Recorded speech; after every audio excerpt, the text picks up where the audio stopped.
पहलगाम में जो कुछ नरसंहार किया गया उसके बाद अब भारत बदला लेने की तैयारी कर रहा है। बदला सर्जिकल स्ट्राइक या एयर स्ट्राइक के जैसा होगा या फिर इससे कुछ बहुत बड़ा होगा, उसका अंदाजा इस बात से लगा लीजिए कि आईएनएस विक्रांत 18 फाइटर जेट लेकर पानी में उतर चुका है, समुद्र में उतर चुका है। सेना का डिप्लॉयमेंट लगातार बॉर्डर पर हो रहा है। सेना के प्रमुख खुद पहलगाम पहुंच चुके हैं। राज्यपाल के साथ साथ मुख्यमंत्री से मुलाकात की, गृह मंत्री ने सभी राज्यों के मुख्यमंत्रियों से मुलाकात की, राष्ट्रपति के साथ, राष्ट्रपति के पास गृह मंत्री और विदेश मंत्री एक लाल रंग की फाइल लेकर गए थे जिसमें क्या था अब तक उसका पता नहीं चल पाया। तो मतलब बदला तो भारत का इस बार ऐसा होगा जिसके बाद पाकिस्तान पानी नहीं मांगेगा, लेकिन इस हमले से या फिर इस बदले से डरकर पहले ही पाकिस्तान गीदड़ भभकी दे रहा है और कह रहा है कि अगर भारत ने कुछ भी करने की कोशिश की तो मैं उसके ऊपर न्यूक्लियर मिसाइल दाग दूंगा, न्यूक्लियर अटैक कर दूंगा। तो क्या इस परमाणु हमले को करने की क्षमता पाकिस्तान आज के वक्त में रखता है? इसी विषय पर चर्चा करेंगे। चर्चा करने के लिए मेरे साथ मौजूद हमारे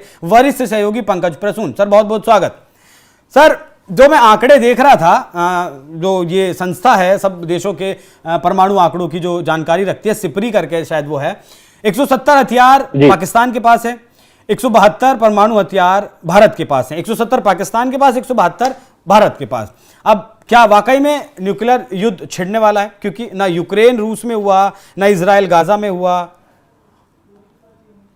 नहीं, जिस दिन से पाकिस्तान ने परमाणु बम बनाए हैं उस दिन से बताइए कोई एक ऐसा साल बीता हो जब उसने न्यूक्लियर हमले की धमकी नहीं दी है। इससे पहले पाकिस्तान के एक मंत्री थे, वो कहते थे हमने 100 किलो के बम बनाए हैं जो कि जब मन तब भारत पे पटक देंगे। उन्हें शायद ये पता नहीं कि परमाणु बम आलू बम नहीं होता कि जाके हाथ में उठा के फेंक के पटक दिया। पहले पाकिस्तान ये तो पता चले कि उसका जो स्विच है पाकिस्तान का जो परमाणु बम का वो चाइना में बना हुआ है। 1999 में वो परीक्षण किया था, आज काम कर रहा है कि नहीं पहले ये तो पता लगा ले। कहीं ऐसा तो नहीं कि परमाणु बम के अंदर का इक्विपमेंट्स पाकिस्तान आर्मी ने कहीं और बेच दिया हो। ये पहले ये सब पहले कंफर्म कर लेना चाहिए। ये कोई नहीं जानता है क्योंकि जो पाकिस्तान आर्मी पाकिस्तान एयरलाइंस बेच सकती है, जो अपने यहां आए हथियारों को बेच सकती है, वो हो सकता है कि परमाणु बम के पार्ट्स भी बेच सकती है। तो इसलिए कोई नहीं जानता कि पाकिस्तान के पास जो परमाणु बम है वो किस हालत में है। खैर मैं मान भी लेता हूं कि उनका परमाणु बम सही है, लेकिन 4-5 बड़े डेवलपमेंट हुए हैं अभिषेक पिछले 24 घंटे में। तुलसी गबार्ड जो इंटेलिजेंस की चीफ है अमेरिका की, हाँ, उन्होंने ट्वीट किया है और उस ट्वीट में देखिए, जब आप गौर से उस ट्वीट को देखिएगा तो बड़ा जो शब्द है उसको पकड़िए। उन्होंने लिखा है कि भारत जो इस्लामिक टेररिज्म के खिलाफ जो जंग लड़ रहा है हम पूरी तरह उसके साथ है। तुलसी गबार्ड चाहती तो सिर्फ टेररिज्म लिख सकती थी, लेकिन उन्होंने जानबूझकर अपने ट्वीट में इस्लामिक टेररिज्म का नाम लिया है। नहीं तो जो है उसे लिखना थोड़ी है। नहीं, वो देखिए जब इतने बड़े लोग लिखते हैं ना तो एक एक शब्द बड़े सोच समझ कर लिखते हैं। दूसरी बात, महत्वपूर्ण बात मैं बता रहा हूं, रूस ने अपने सभी नागरिकों को हिदायत जारी की है कि पाकिस्तान की यात्रा न करें। इसका मतलब रशिया को पता है कि क्या होने वाला है।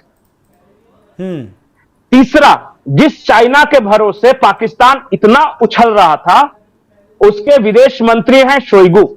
उन्होंने आज एक बयान जारी किया है और उस बयान में कहा है ग्लोबल साउथ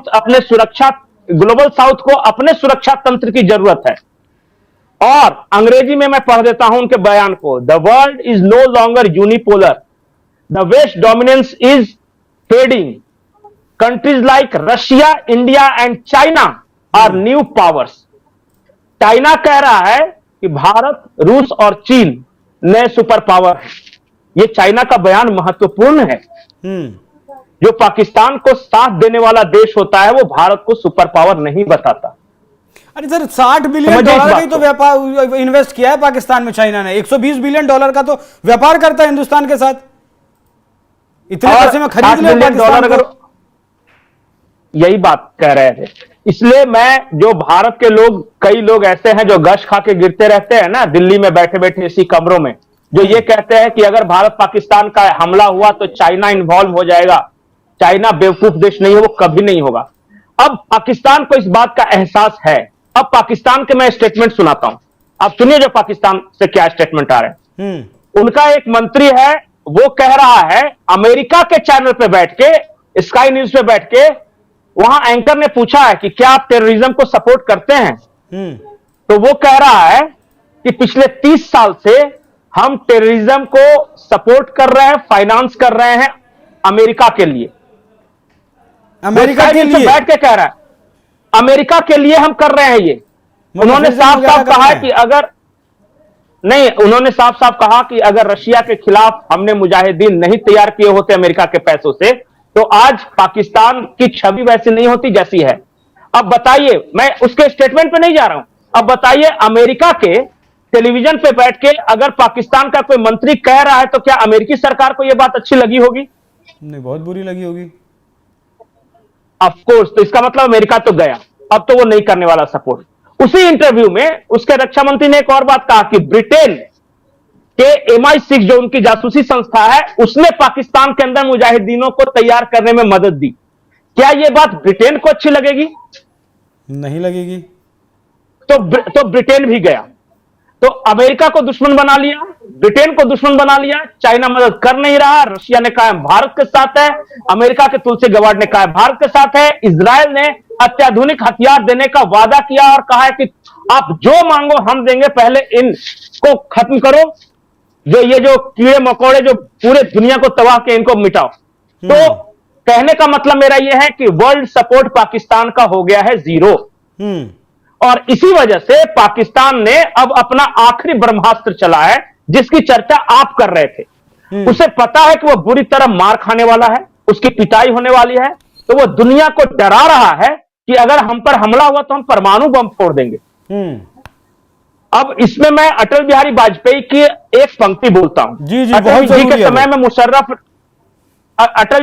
में मुशर्रफ ने एक धमकी दी थी। मुशर्रफ ने कहा था कि हमने अपने परमाणु बम शब बारात के लिए थोड़ी ना बना के रखे हैं। इस पे अटल जी ने जवाब दिया था कि तुम एक परमाणु बम चलाओ, ज्यादा से ज्यादा आधा भारत तबाह हो जाएगा, बाकी के आधे भारत के साथ हम एक नए भारत का निर्माण कर लेंगे। लेकिन जरा सोचो कि तुमने परमाणु बम चलाया, बदले में हमने चला दिया, तो पाकिस्तान का नक्शा पूरी दुनिया से समाप्त हो जाएगा और दुनिया के इतिहास के पन्नों में सिर्फ एक बात लिखी जाएगी, एक था पाकिस्तान। नहीं सर, वह मुझे लगता है वाकई में वक्त आ गया कि जो पाकिस्तान में हिंदुस्तान की दिवाली देखे। जरूरी है। और आपकी बात में एक चीज जोड़ दूं मैं सर, एक चीज जोड़ दूं कि जो 172 परमाणु हथियार भारत के पास हैं, और भारत इकलौता ऐसा देश है जिसके पास जमीन, आसमान और पानी से परमाणु हथियार दागने की क्षमता है, दुनिया में पहला देश है। जी सर।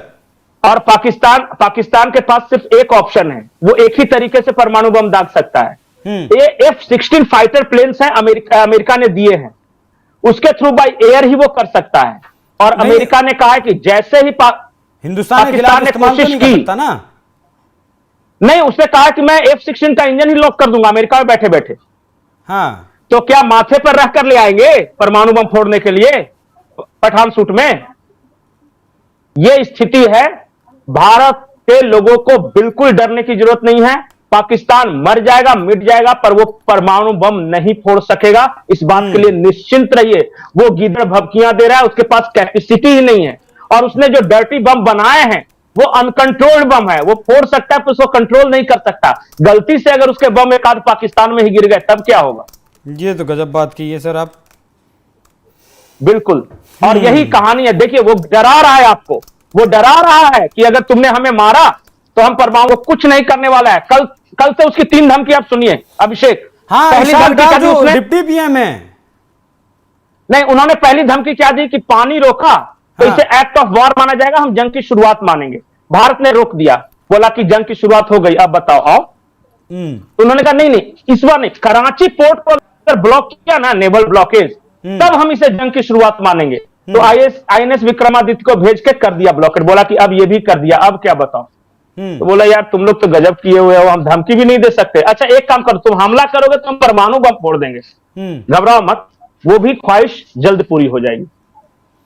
ठीक है, यही उनकी धमकियों से बिल्कुल डरने की जरूरत नहीं है। यह वक्त है पाकिस्तान को सबक सिखाने का, और मैं बार बार बोल रहा हूं, पंजाबी आर्मी को सबक सिखाइए, सब ठीक हो जाएगा। हाँ सर, वही जरूरी है और उसी पर काम भी चल रहा है। इतना जो वक्त ले रही है भारत सरकार, 22 तारीख का ये हमला है, 25 तारीख में आज हम बात कर रहे हैं, तो तो ये वक्त ऐसे ही नहीं लिया जा रहा। जो थिंक टैंक है वो इसी बारे में विचार कर रहे हैं कि किस तरीके से ऐसा पाकिस्तान को जवाब दिया जाए जिसके बाद सवाल उठाने के काबिल पाकिस्तान ना रहे। जी आखिरी लाइन सर। एक बात मैं भारतीय दर्शकों से पूछना चाहता हूं, आपको क्या लगता है जो प्रधानमंत्री मीटिंग्स कर रहे हैं या अमित शाह सारे मुख्यमंत्रियों को बता रहे हैं, राष्ट्रपति को बता रहे हैं, अजीत डोभाल 6-6 घंटे मीटिंग में बैठ रहे हैं, वो क्या कर रहे होंगे सेना प्रमुखों के साथ? वो मीटिंग में प्याज तो नहीं छील रहे होंगे? बिल्कुल, जरूर किसी बड़े प्लानिंग पे काम चल रहा होगा। तो आप सांसें रोककर इंतजार कीजिए और बिल्कुल डरने की जरूरत नहीं है। भारत सरकार इस बार कुछ बड़ा करने वाली है, बहुत बड़ा करने वाली है। ये रशियन मीडिया का दावा है और रशियन मीडिया का दावा कभी फेक नहीं होता। कल ही दावा किया था उन्होंने कि जो है भारत कुछ बड़ा करने वाला है। वो खबर जो है हमने दर्शकों के साथ साझा भी की थी। बाकी पंकज जी बहुत बहुत धन्यवाद, शुक्रिया आपका, इतने विस्तार से आपने जानकारी दी। दर्शकों आपको जानकारी कैसी लगी कमेंट कर जरूर बताइएगा। नमस्कार।